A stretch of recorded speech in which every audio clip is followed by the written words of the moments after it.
said bless you. I appreciate you. You're a real one. OG. What's up? Okay. Let's get okay, let's go. Sup? Dope. Right. I consider myself a solo traveler. Traveling around the world and connecting with new people and their unique cultures is... I just want to stop you right there. You meeting new people, that's a pro and a con. That's a pro and a con. The likelihood of you getting clucked up in the process of you meeting new people, it's like that's about that's like a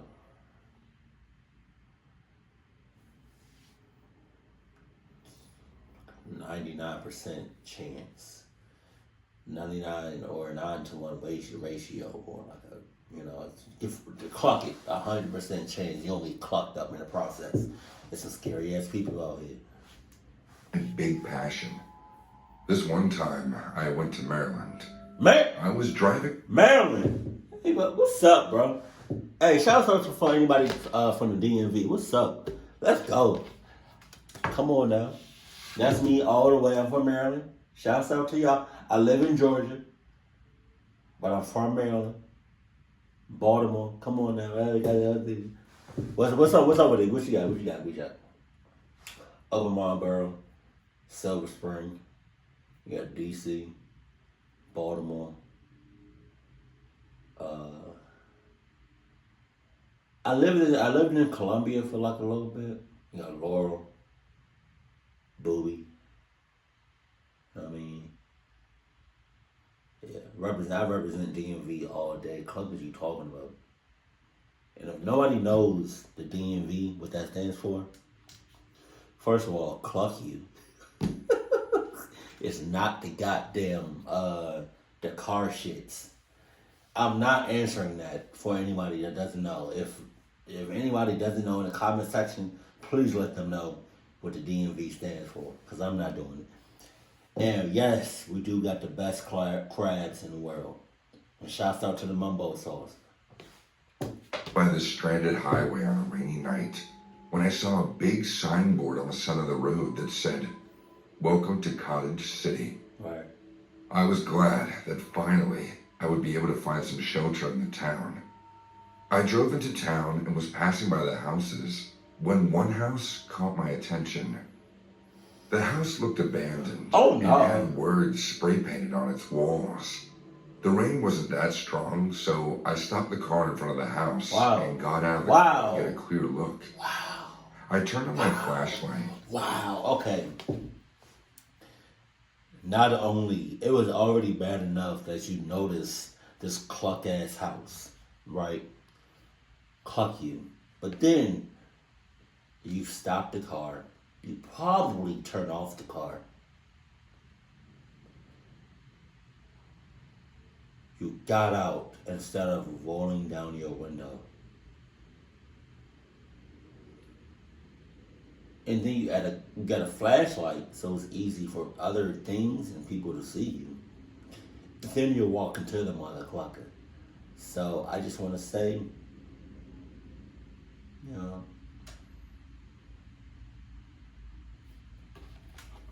you want some oil?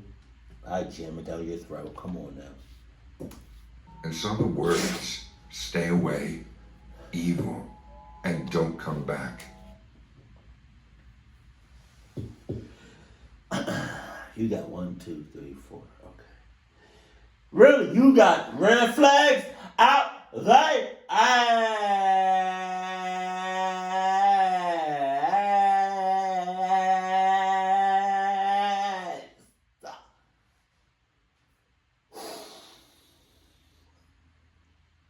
That's gonna be a good story.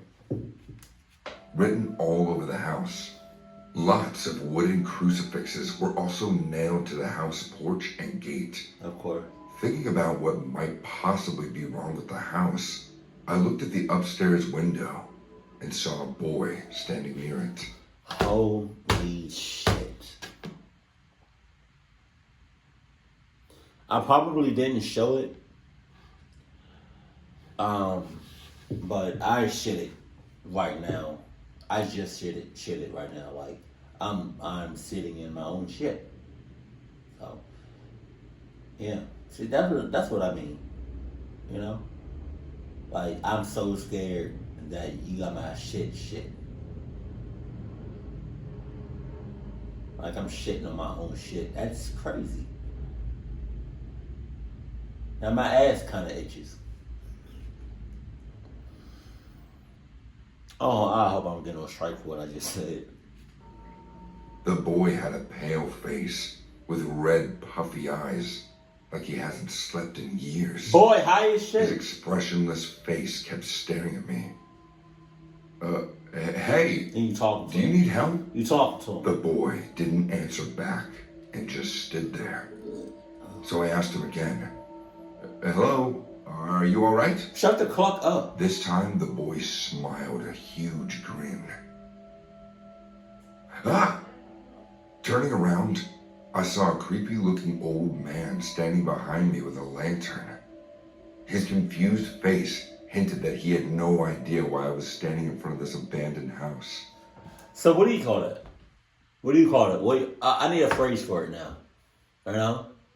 Because I already came up with, you got me so scared that my shit. Right? Because I'm already scared. Then I saw a little ass boy, in the house. Well, I didn't see when I walked to the house. So now my shit. But now, you got this old ass, creepy ass mother clucker behind me who didn't say nothing. I didn't hear shit. He just popped up. Cause you got scared. You got shitting. And then you got what? What's the third one? Oh, you scared me. Okay, yeah. Who are you? I'm a traveler. I'm looking for shelter for the night.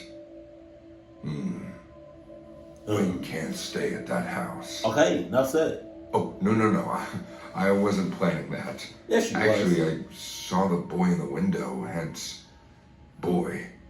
What boy? The one who just smiled at me. Maybe he needs our help? There's no boy in that house. You must have imagined it. But I did see him.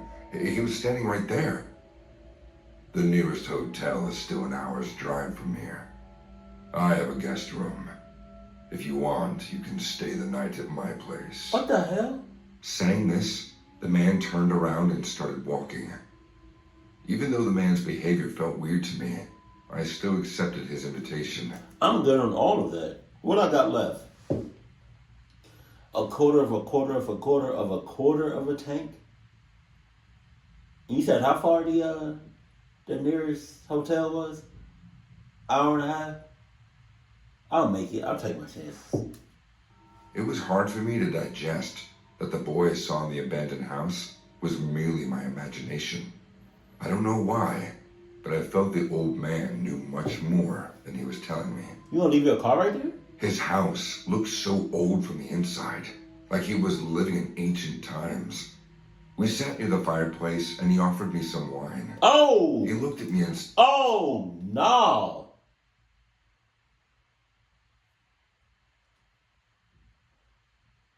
I'm gonna just stop it. I'm gonna just stop pausing for this story from this point on.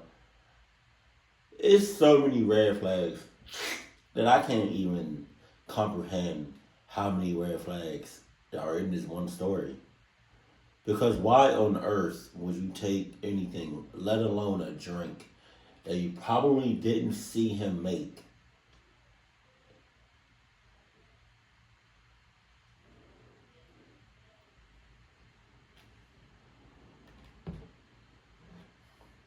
I'm about to drink just oil my damn self. Clock. Ed, there's no food in the house right now. Due to the bad weather, I couldn't go out for the last few days. Oh, yeah? It's okay. I'm not that hungry. No, stop doing He that. shook his head and started rocking in his armchair. Why he... I took a pause and then asked, what happened in that house? The old man immediately looked up at me like I asked something horrible. You sure you want to know? I guess. I guess. Wow. He looked at the flames of the burning firewood and started his story. Years ago, I moved here with my father. He used to be a farmer. There weren't many kids in this neighborhood back then, so Roland became my only friend. Not Roland. Roland used to live in that house with his family. They see me rolling. They had a big family, always making noise, but they seemed happy. I loved spending time at Roland's house. His aunt always gave me candies wrapped in colorful paper. Oh, no. I don't remember her name, but she was special to Roland. One day, that aunt passed away. My father and I attended the funeral. Everyone in the family shed tears for their beloved aunt, but not Roland. He didn't cry. He didn't say a single word. Devil from heaven. Everyone was expecting that he would be the most broken, as he was the closest to his aunt. The devil king. I still remember how still and expressionless Roland was when they showed him his aunt's body lying inside a coffin. He changed from that day. He barely came out and always stayed in his room with his Ouija board. He had a Ouija board? Yes. He said his aunt taught him how to use it. But soon after his aunt's demise, scary things started to happen in that house. I would think so. The family began to hear strange dripping noises and scratching sounds from the inside. At first, Roland's mother believed that the noises were connected to the dead aunt. One time, Roland told me, I can hear someone walking in my room at night. The next morning, his mother would find scratch marks on his mattress. Eventually, scratch marks also began appearing on Roland. You know what was weird? Probably maybe last year or whatever. I remember this too. Like, it was like happening yesterday. I woke up one morning and the night before my skin was clear. But then the next morning I woke up to scratches. Like on my shoulders, both my shoulders, my chest.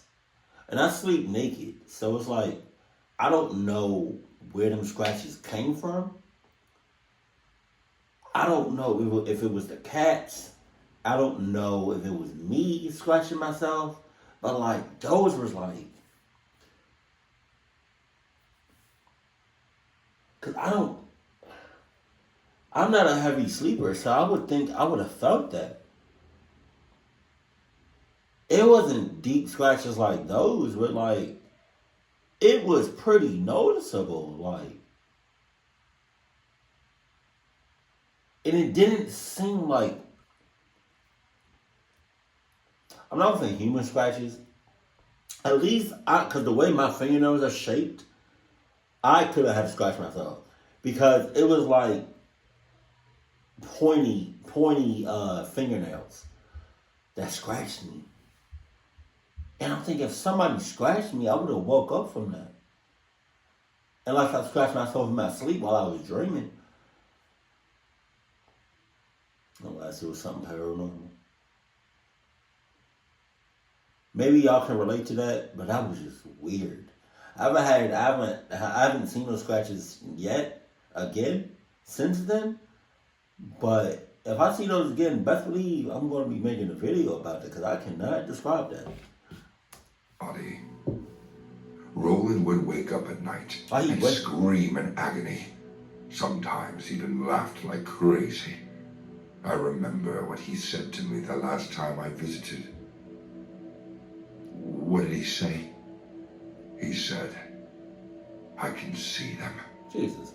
They all just gather around my bed and stare at me with their hollow mouths opened in a silent scream. We all thought Roland was different. We all knew something was getting inside him, but no one could stop or help him. My family called upon priests to perform an exorcism. Father Raymond J. Bishop was one of those priests who performed the exorcism. The priests placed a crucifix under Roland's pillow to cast out the evil from the house. But then, his bed started to shake violently, and Roland's eyes rolled upside down. He growled like an animal, as if the crucifix was causing him terrible pain. All the furniture started to fly around the room, Jesus. and everyone left screaming in fear. Priests performed multiple exorcisms on young Roland.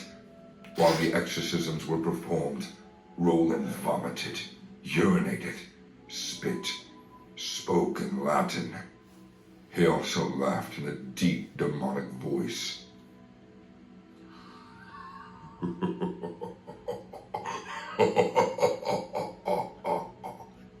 One priest got too close during the exorcism. Even though Roland was tied to the bed in chains, he slipped one of his hands out of the restraints, Jesus. broke a bed spring from under the mattress, and swung it with unnatural strength, slashing the priest's arm, which resulted in the exorcism being stopped. Oh my God. On the night of the final exorcism, words started appearing on Roland's body, as if someone invisible was carving them on his skin Oh with my a sharp God. knife. What kind of words? Hell. Evil. I could feel drops of sweat on my forehead as the old man went on telling about this abandoned house. He took a pause, sipped his wine, and then said, on the final night, 3 priests performed the last exorcism on Roland. They even witnessed his body float in the air when they cast the final spell. So, the boy was cured?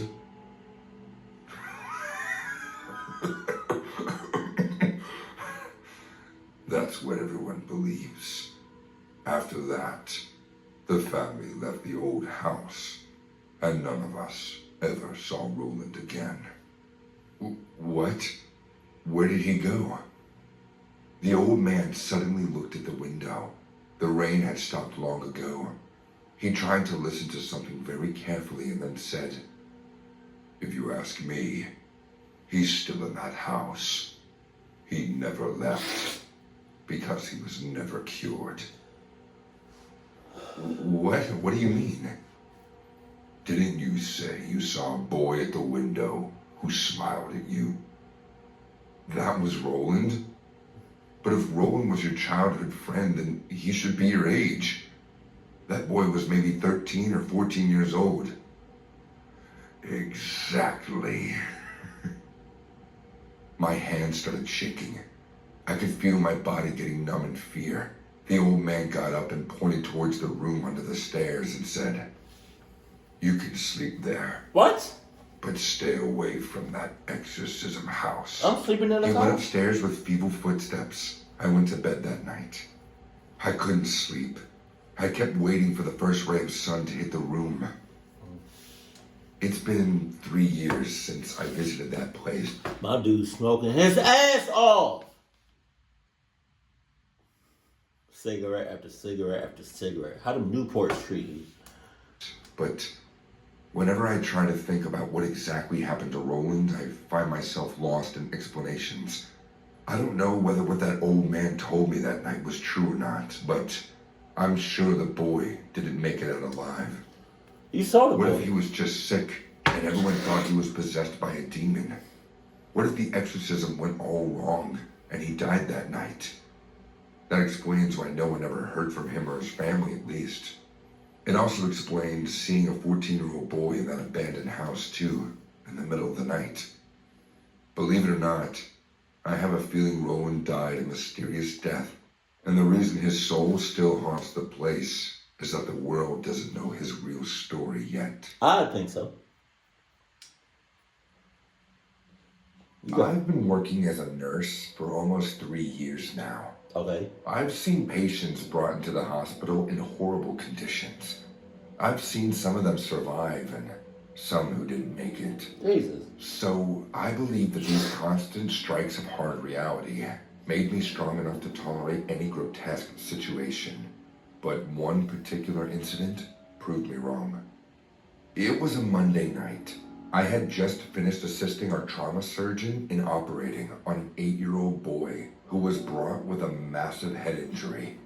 The poor kid tried climbing a tree with his friends while playing in the park, and he accidentally slipped from a high branch. Wow. The kid got 4 stitches on his head. For ease of operation, we had to shave his head, and now with the stitches, he didn't look picture perfect. But being heavily sedated, the kid hardly woke up after the surgery. Upon instructions, I put him in his cabin, updated his med chart for the morning nurse, and was about to leave for home when I heard him mumbling something in his unconscious state. La la, dipsy. At first, I couldn't make out what he was saying, but then I heard him say it again. La la, why did you push me? The second time, I realized what he was saying. He was pushed by another kid? Oh my God. It's a trap. I quickly sat next to his bed and took my ear close to his mouth so I could hear his ranting. He about to bite your ear off. But then he stopped talking. As I laid my eyes on him, I found the kid staring right into my eyes. He was awake, and he was looking at me with an expressionless face. Being creeped out by this sudden incident, I fumbled. You're awake. How do you feel? Where are my parents? They aren't here right now. Did anyone push you? He suddenly looked at the door as if he was seeing someone standing there, and a weird smile appeared on his face. I followed his eyes, but I didn't see anyone. The kid then said to the invisible being, "No, I won't tell him anything. Oh, God. I won't tell," and closed his eyes in drowsiness from the sedatives. An eerie feeling grabbed me. Except for the kid and me, there was no one in the hospital cabin. So I couldn't make up one logical reason for what just happened. I finished my usual night round and ended my shift around 2 in the morning. I returned home, took a shower, ate some food, but even amidst all that, the weird kid and his creepy talks kept roaming in my mind. The fact that a kid's name could even be Lala confused me too. I planned to talk to the kid again in the afternoon. After enough rest, when I went back to the hospital, I walked straight to the kid's cabin. This time, I saw a woman sitting next to his bed. The hell are you? The woman smiled at me and said, "Thank you for saving my poor baby. You're the reason why he's alive today." She then looked back at the kid, who was now sitting on the bed looking at me with mysterious eyes. She caressed his cheeks and said, "Look what I brought for you." Saying this, she took out a yellow Teletubby doll from her bag and gave it to the boy. Oh, God. And that's when it struck me. Lala, Dipsy. Those are the names of the Teletubbies. But the boy's reaction shocked both me and his mother. He suddenly looked pale seeing the doll and said, "I don't want Lala anymore, Mom." "What? Why not? I thought she was your favorite." "She was, but the others didn't like that. That's why she pushed me so the others won't be angry." Why? Why does it have to be? Why do I have to give you the answer? Why are you asking why? Why can't it just be like, "Hey, I don't want Lala," and that's it. Get Lala off me before I Lala up in your ass. That was so weird. Mom, I don't want Lala. I don't want no more Lalas. I don't want to see no Lalas. I don't want to hear no Lalas. I don't want to feel no Lalas. I don't want to sense no Lalas. Oh, well, smell no la-las. La-la this, la-la that. I don't want to, no la-la. No more la-las. No more la-las. No more la-las, okay? You over here asking me why? Why this? Why this? Why this? Why that? Why this? No. I'm like, I don't want to give you no reason. Clark. Yeah, you my mother, but like, you know what I mean? Shit. I don't want no la-las. Shit.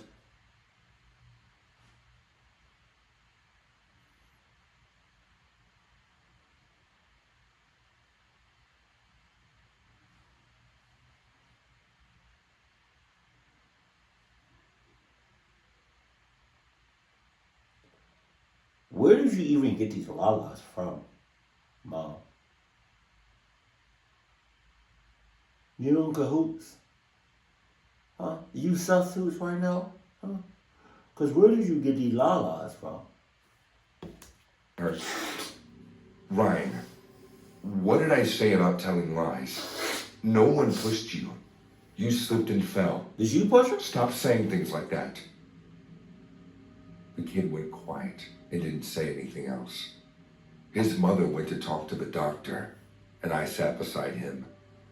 Ryan, who gave you this doll? I bought it from a yard sale. Yeah. Is this your favorite doll? Not anymore. Why not? The kid looked at the doll and then whispered like he didn't want the doll to hear what he was saying. Oh, no. It brings the others, too. Jesus. Others? Who are the others? The rest of the Teletubbies. The rest of the Now, la-las. I know that kids have wild imaginations, but the fear in his eyes told me whatever Ryan was saying wasn't made up. So what about the, like, how many other la-las are there? Because I don't, you know what I mean? Like, I know about la-las, but, like, I didn't really, like, see it like that before. You know what I mean? I maybe saw a half of an episode. That's it. Like, I know about the la-las, but, like, I don't know about the la-las. So how many la-las there is? Because you got a yellow la-la. Is there a black la-la? A white la-la? A red la-la? What I say? A black, white, yellow, purple, green, red, beige, teal, brown.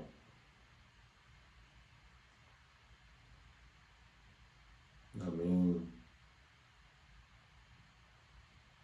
off-white la-la. Like, how many la-las is it, la-la?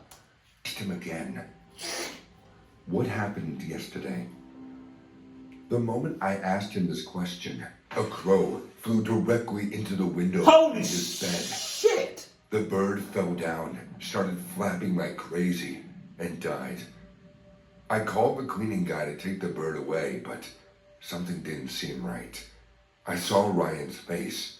He was looking at me with wide eyes. They don't want me to tell you. Tell me what, Ryan?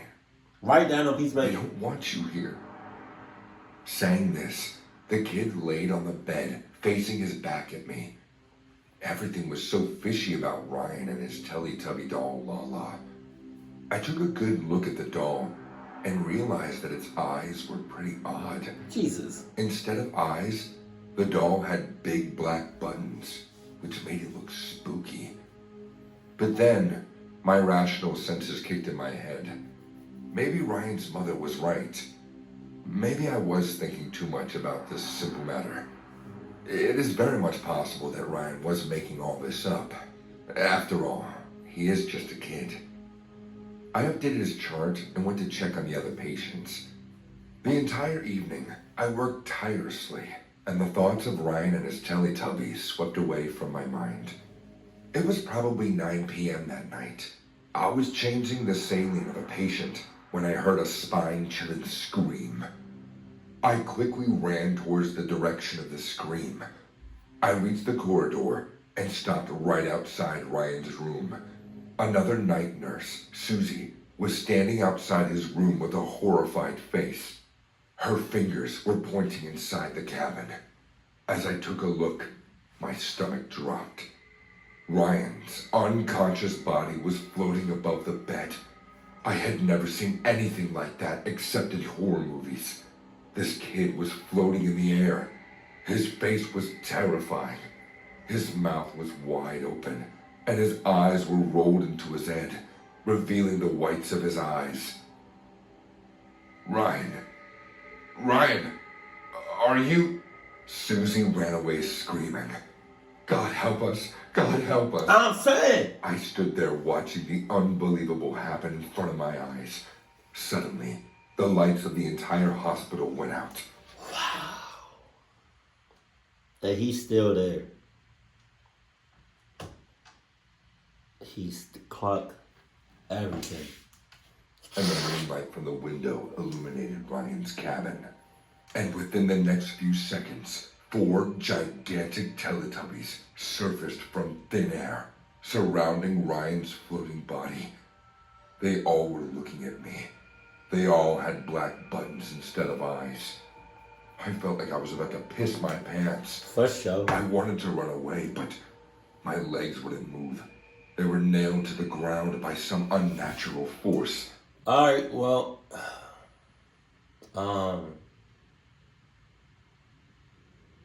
cool. If you don't want to leave, then I guess I'ma just leave, talking to like I'm talking for my soul, my soul talking right now. So, hey, body, if you don't want to leave, that's cool. That's fine by me. I'ma just go ahead and leave. I'ma just, and I'm out this motherfucker. I cannot, because where the cluck did these big ass skyscraper looking Teletubbies come from? Lala's? Get the hell out of here. 2 seconds ago, they wasn't here. Now they here. I'm out. Okay, cool. See ya. Let me just, hold on. I'm gonna just go ahead and leave now. Alright? Body, it's been nice knowing you. I cannot do this no more. I cannot do this no more.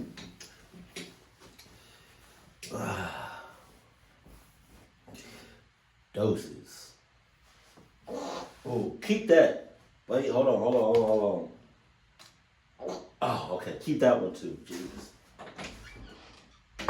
All the giant Teletubbies started to grin at me. Oh, and no. then screamed in a demonic voice. Time for Teletubbies. Time for Teletubbies. Time for Teletubbies.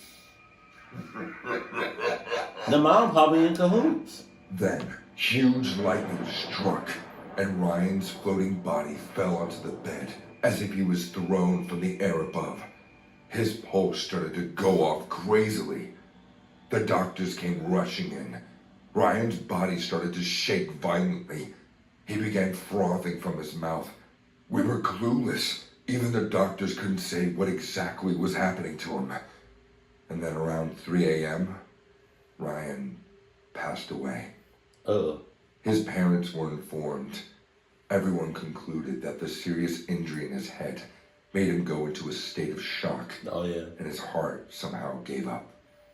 Susie and I never told anyone about seeing the poor kid's body floating in the air. Ass. His parents were left in tears. They probably in cahoots. Their beloved kid's death.